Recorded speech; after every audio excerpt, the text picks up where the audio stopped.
Hi everyone, today I'll be going through some exam questions and it's a live session. So I'll be looking at 6-mark questions for you. So some of the questions they can ask you is by explaining methods. So one of the first one I wanted to do is if you was given a rock salt, how will you extract the sodium chloride from the rock salt? What would you do? Now the first thing to do is, because it's a rock salt, it's a solid, to get a larger surface area, you will need to grind the rock salt using pestle and mortar. Remember always to write down the equipment. And then once you have grinded the salt, then what you want to do is get a beaker of warm water. Now the reason why you're getting a warm water, because it will dissolve the salt quicker. It's like a rate of reaction scenario where you have the higher temperature, it dissolves faster. Once you've done that, you want to add the powdered grounded rock salt to the beaker of water that you have heated up or maybe even warmed up, and then you're going to use a stirring rod to stir the two together. Once you've done that, you're going to set up your filtration equipment. You're going to filter the solution through the filter paper into a conical flask. And what you're going to do is collect rock, which is insoluble in water, will sit on your filter paper, and you're going to have the filtrate, which will be your sodium chloride, which is the salt dissolved in the water you're going to collect. You're going to pour that solution of sodium chloride into a evaporating basin. Now you don't want to heat the evaporating basin directly because it will start spitting at you. You're going to make a water bath. So you're going to get a beaker of water, heat that with the Bunsen burner, and on the top you're going to put your evaporating dish with the sodium chloride solution in it. And you will heat and evaporate half the solution, and you will leave the remaining half to evaporate in a dry paste. And what you want to make sure is, if you do leave it to make crystals in a dry place, and in the exam if they say make dry crystals, then you need to finally add to pat the crystals with a tissue paper. Now, one of the things students are doing and losing marks in the exams is that they are writing paragraphs, and in science exams you do not get marks for paragraphs anymore, or spelling, punctuation, grammar, that is. So what you want to do is just bullet point. Making bullet points is easy for you because you know you have written the method in a methodical and logical order, and the examiner can see clearly what you have written. Now remember to use equipment like measuring cylinder for measuring volume, 2 decimal place for measuring masses. You might want to, if you're doing titration, use burette and pipette for accurate measurements of volume too. If you have any questions, please do send me and I'll be here for you. Thank you for everybody who has joined me and sending lovely messages. It's great to see you all. A big hello to everybody who are sending out all these messages here. It's really good to see so many of you here. If you have any questions, just put them in the chat and I'll see if I can get answers for you with the link to your exam.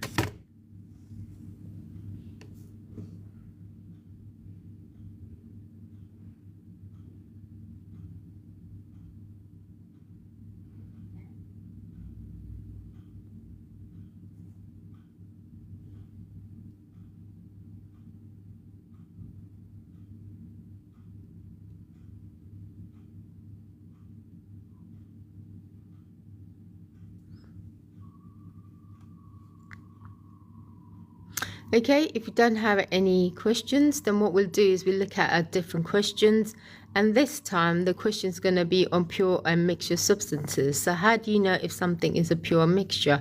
So they may give you in an exam like an orange squash and pure water. How would you distinguish? Now they must say there are 2 solutions, they haven't told you which one's which, so you need to test what A and B is. Now if something is pure, it will have a fixed melting and boiling point. So for example, if you have water, which was A, then what you can do is boil it and heat it, and you know if water has a fixed melting and boiling point, so water boils at 100 degrees and you can freeze it at 0. So what you can do is you can test, you can heat it up. But if the orange juice, which is not pure, is an impure, it's got mixture, it's got other things in it, you'll have a different boiling point. It's not fixed at all.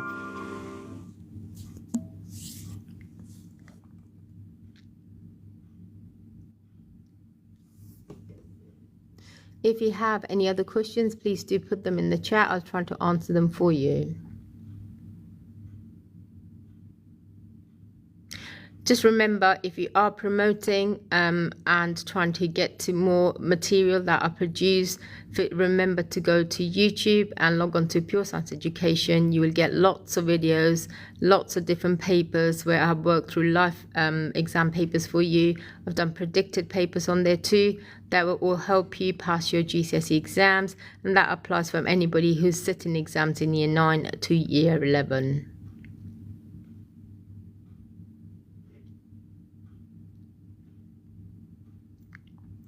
I can see there's lots of people writing comments on there. So somebody's got, how does gravity work on there? Now gravity on Earth is 9.8 Newton per kg, is something that we already have. That's what allows you to stay where you are and remains in your, like if you were to sit down, for example, you don't fall down, you stay where you are, and that allows you to be, and then it cancels out with your weight.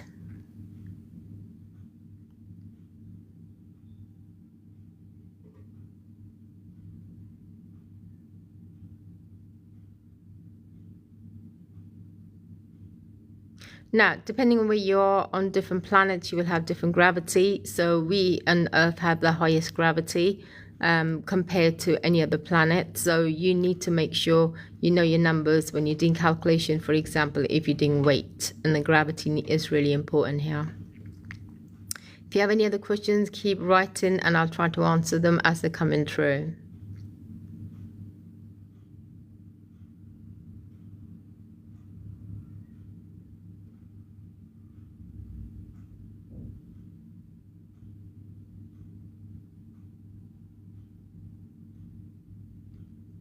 Okay, while we're waiting for other people to post questions, I'm going to explain to you another question that is to do with triple science, and A-level is to do with titration.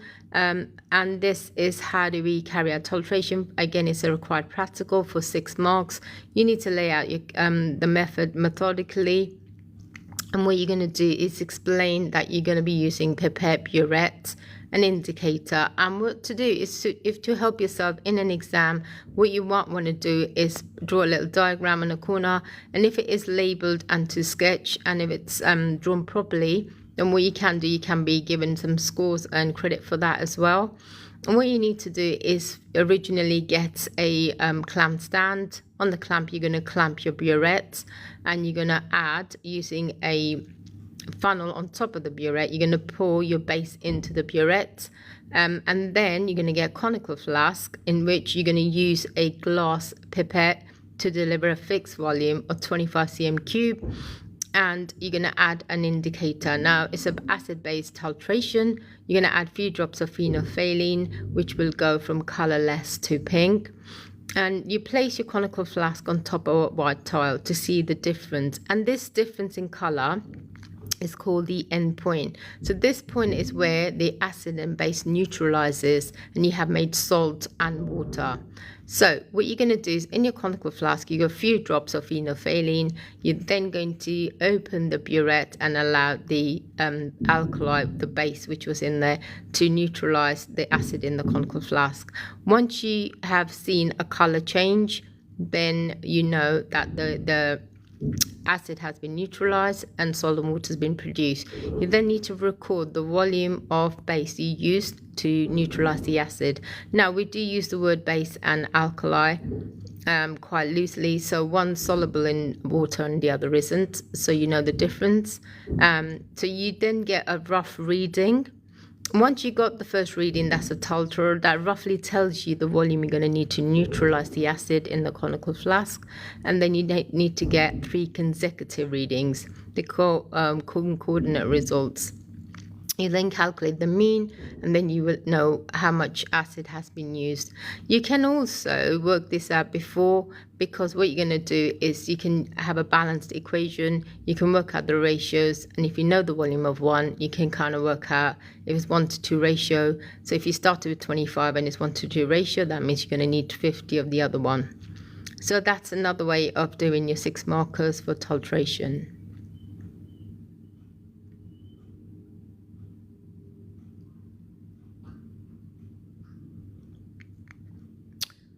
Just looking at the comments that are coming through to see if there is anything that you'd like to ask.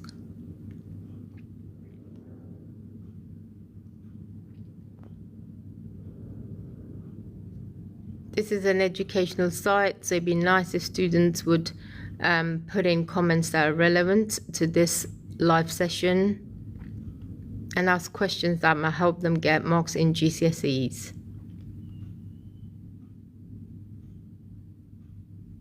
Hello to everybody who has joined me, and it's great to see so many of you.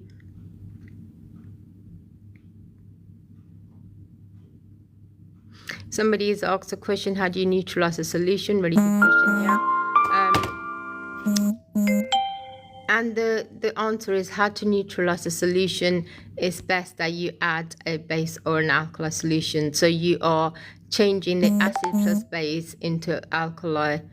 Solution changes when you add it to the acid, and what you end up getting is water and salt. So these are the basic equations. There's some of them you need to know. Depending on the type of acid you use, you will make the salt. So remember, when you're naming the salt, it's the name of the metal and then the acid. So for example, if you have hydrochloric acid, you make chloride salts. Nitrate acid makes nitrate salt, and sulfuric acid makes sulfate salts.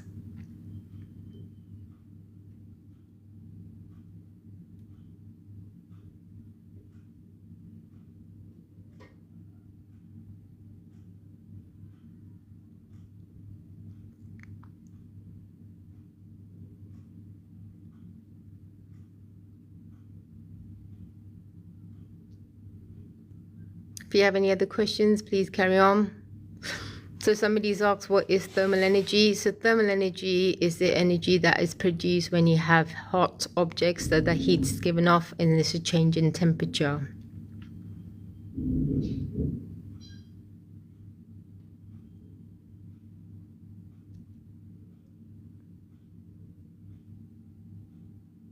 Somebody's asked, what is kinetic energy? Kinetic energy is linked to anything that is moving, which has a formula of half mass times velocity squared.